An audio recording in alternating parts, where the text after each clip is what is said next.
बांग्लादेश में हिंदुओं के खिलाफ हिंसा लगातार जारी है। कट्टरपंथियों ने एक हिंदू शिक्षक का घर फूंक दिया। हिंदू शिक्षक वीरेंद्र कुमार डे के घर को आग के हवाले कर दिया। ये तस्वीर उसी की आपको हम दिखा रहे हैं। बांग्लादेश में हिंदुओं के खिलाफ जो हिंसा, जो अत्याचार, वो थमने का नाम नहीं ले रहा। कट्टरपंथियों ने एक बार फिर एक हिंदू शिक्षक के घर को आग के हवाले कर दिया और परिवार वहां पर बाहर मौजूद था, वो भागे, अपनी जान बचाई, उनके घर को आग के हवाले कर दिया गया। वो चीख रहे हैं, चिल्ला रहे हैं, वो तस्वीरें, वो वीडियो और वो आवाज आप सुन पा रहे हैं। हिंदू शिक्षक वीरेंद्र कुमार डे के घर को आग लगा दी।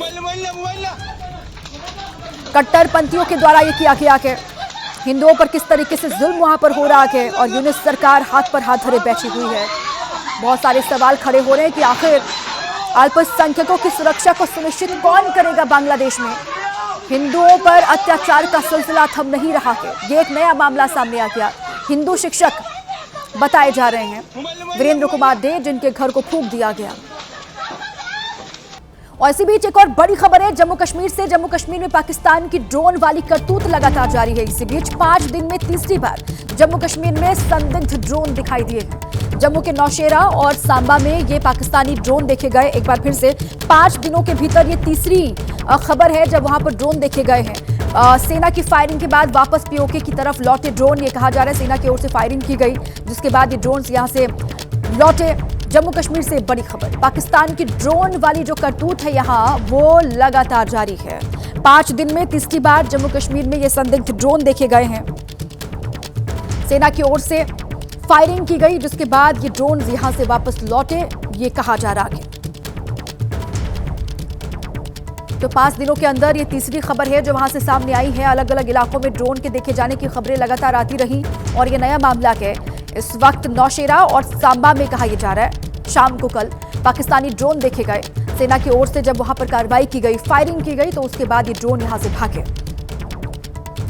पाकिस्तानी ड्रोन्स के दिखने का सिलसिला भी यहां पर चल रहा है। एक और देश में गणतंत्र दिवस की तैयारियां चल रही हैं और क्या ये घुसपैठ की कोई कोशिश की जा रही है या आतंकवादियों के लिए हथियार या कोई नशीला पदार्थ सप्लाई करने की कोशिश की जा रही है।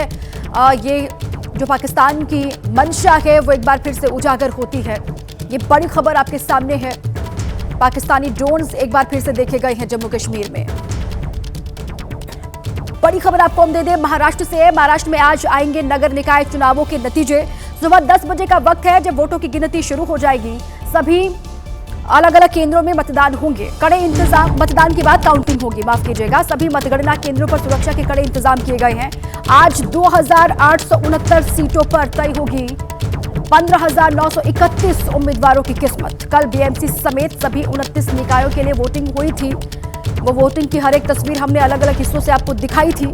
और आज बड़ा दिन है, अहम दिन है, क्योंकि आज काउंटिंग होनी है, नतीजे सामने होंगे। महाराष्ट्र में आज निकाय चुनाव के नतीजे आने वाले हैं। सुबह 10 बजे का वक्त है जब वोटों की गिनती शुरू हो जाएगी। सभी जो 23 मतगणना केंद्र बनाए गए हैं वहां पर सुरक्षा के कड़े इंतजाम किए गए हैं।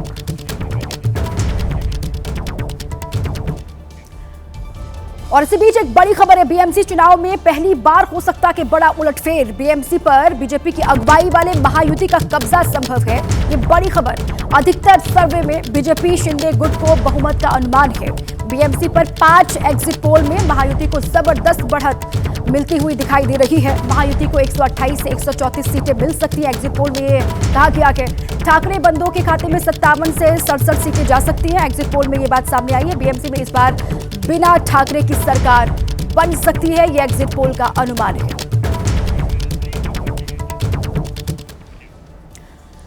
अब आगे बढ़ते हुए सबसे पहले आपको बीएमसी का पोल ऑफ पोल्स हम दिखाते हैं, किस तरीके से पोल ऑफ पोल्स में बीजेपी गठबंधन को 128 से 134 सीट मिलती हुई नजर आ रही है।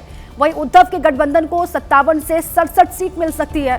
कांग्रेस गठबंधन को 18 से 22 सीटें मिल सकती हैं। इसके अलावा अन्य को 8 से 13 सीट मिलने के आसार हैं। अब आपको अलग अलग सर्वे एजेंसियों की रिपोर्ट भी हम दिखा देते हैं। एक्सिस बाय इंडिया की एग्जिट पोल में बीजेपी और शिवसेना के गठबंधन को 227 में से 131 से 151 सीटें मिल सकती हैं। ठाकरे बंधुओं को, ठाकरे गठबंधन जो है, 58 से 67 सीट मिल सकती है। कांग्रेस गठबंधन को 12 से 16 सीट मिलने का अनुमान है। वहीं अन्य के खाते में 6 से 12 सीट जा सकती है। ये एग्जिट पोल में दावा किया गया है। एक्सिस माई इंडिया के।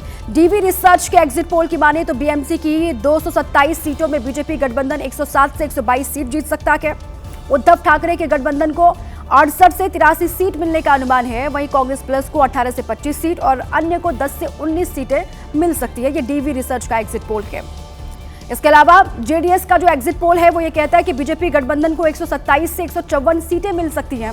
ठाकरे गठबंधन को 44 से 64 और कांग्रेस प्लस को 16 से 25 सीटें मिल सकती हैं। अन्य के खाते में 10 से 21 सीटें जाने का अनुमान है। ये जेडीएस का एग्जिट पोल है। अगला जो एग्जिट पोल है वो जनमत का है। इसके मुताबिक बीजेपी गठबंधन 138 सीट जीत सकता है। उद्धव ठाकरे के गठबंधन को 62 सीट मिलने का अनुमान है। इसके मुताबिक कांग्रेस प्लस को 20 सीटें मिल सकती हैं और अन्य को 7 सीट मिलने का अनुमान जनमत के एग्जिट पोल में किया गया है। इसके अलावा जेवीसी का जो एग्जिट पोल है वो कहता है कि बीजेपी गठबंधन 138 सीट जीत सकता है। यहाँ उद्धव ठाकरे के गठबंधन को 59 सीट मिल सकती है, कांग्रेस प्लस को 23 सीट और अन्य को 7 सीटें मिल सकती हैं। इस एग्जिट पोल से जो बड़ी बात निकल करके सामने आई है वो ये है, सबसे बड़ी बात कि बीजेपी पहली बार मुंबई में अपना मेयर बना सकती है। उद्धव और राज ठाकरे के साथ आने से कोई फायदा दोनों को होता हुआ दिखाई नहीं दे रहा है। करीब 3 दशक बाद बीएमसी की सत्ता से ठाकरे परिवार की विदाई हो रही है। एग्जिट पोल में यही लग रहा है। एकनाथ शिंदे मुंबई में मराठा राजनीति के नए चाणक्य बनकर उभर सकते हैं और नफरत की राजनीति को मुंबई ने खारिज कर दिया है। जो एग्जिट पोल में बातें निकल करके सामने आ रही है उससे ये स्पष्ट हो रहा है। पहली मर्तबा नहीं हुआ, बहुत मर्तबा ऐसा हो चुका है कि पोल में आपने दिखाया कुछ और था, फिर खोदा पहाड़ निकला चूहा। कौन जीता कौन हरा सब पता चल जाएगा। तो फिर इस वक्त इधर से ये बोलना वो बोलना मैं समझता हूँ सही नहीं है। और हमको तो यकीन है कि हमको लोगों ने वोटों से दुआओं से नवाजा और इंशाअल्लाह ताला महाराष्ट्र में जहां जहां भी मजलिस इत्तेहादुल मुस्लिमीन के हमारे उम्मीदवार इस कॉर्पोरेशन इलेक्शन में लड़े वो अच्छी से कामयाबी मिलेगी हमको। भारी से भारी संख्या में हमारे जीत के कॉर्पोरेटर जो है इस वक्त जाएंगे कॉर्पोरेशन के अंदर। पूरे निकाल अगर आप देखेंगे तो हमारा एक्सपेक्टेशन भी वही है कि महायुति की ही सरकार इस मुंबई महानगर पालिका में बैठने वाली है। हमने पहले से कहा था कि 150 के ऊपर हमारे लोग चुन के आएंगे। आज एग्जिट पोल देख के और अगर पूरे एग्जिट पोल का महा एग्जिट पोल भी आप एवरेज निकालोगे तो वही आपके सामने आएगा कि महायुति 150 किसी भी हालत में टच करेगी और महापौर जो बैठने वाला है वो मराठी महापौर बैठेगा और वो भी हिंदू बैठेगा। इसी बीच एक बड़ी खबर है। निकाय चुनाव के नतीजों से पहले महाराष्ट्र में सियासी हंगामा खड़ा हो गया है। मतगणना से पहले स्याही पर छिड़ा सियासी विवाद। यहां उद्धव ठाकरे ने चुनाव में धांधली का आरोप लगाया है। विपक्ष के आरोपों पर महायुति ने अब पलटवार किया है। फडणवीस और एकनाथ शिंदे की ओर से कहा गया कि हार का बहाना ढूंढा जा रहा है। विपक्ष की ओर से हार का अंदेशा हो गया है विपक्ष को और इसीलिए बहाने की तलाश विपक्ष की ओर से की जा रही है। स्याही पर यह विवाद छिड़ा है। आज काउंटिंग होनी है, उससे पहले सियासी हंगामा।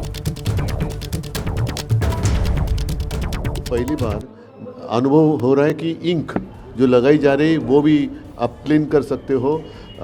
तो ये सब गड़बड़ी कर रहे हैं ये लोग। और इसलिए मैंने कहा कि ये जो चुनाव आयोग है या कमिश्नर है वो करते क्या है, किस चीज़ के लिए वो सैलरी लेते हैं। नहीं, एक तो पुराने मशीन लगाए हैं उन्होंने। तो ये सब मतलब इतनी हवस है इन लोगों में सत्ता प्राप्त करने के लिए।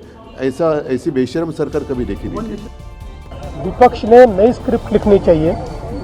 ये स्क्रिप्ट घिस गई, इसके खिलाफ वो हाई कोर्ट में हारे, सुप्रीम कोर्ट में हारे, सुप्रीम कोर्ट ने उनको लताड़ा, बावजूद उसके वही स्क्रिप्ट उनकी चल रही है। और इस बात से एक चीज़ बहुत पक्की हो जाती है कि हमारे इस चुनाव में हमारी जीत ये पक्की दिखती है, क्योंकि अभी से अगर हमारा विपक्ष हार के बाद क्या बोलना है इसकी प्रैक्टिस कर रहा है तो मुझे लगता है कि जीत निश्चित है।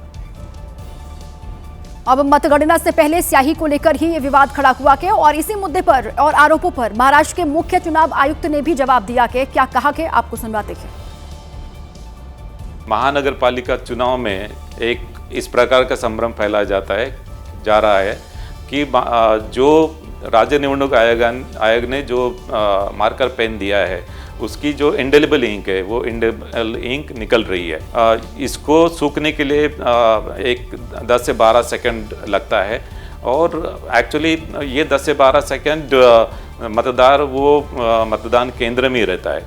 और इस प्रकार अगर किसी वोटर ने मतदान करने के बाद फिर से मतदान करने की कोशिश की तो वो वोटर के विरुद्ध कार्रवाई की जाएगी। इस वक्त एक बड़ी खबर दिल्ली से है। बीजेपी अध्यक्ष के चुनाव को लेकर तैयारी शुरू हो गई है। आज दिल्ली में बीजेपी अध्यक्ष के चुनाव पर बैठक होने वाली है। चुनाव संयोजक के साथ कई पदाधिकारी इसमें शामिल होंगे।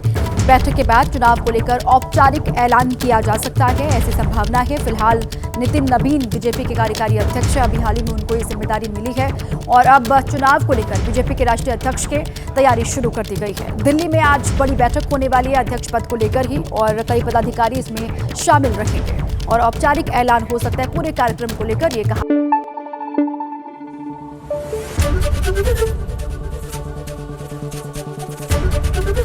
एबीपी न्यूज आपको रखे आगे।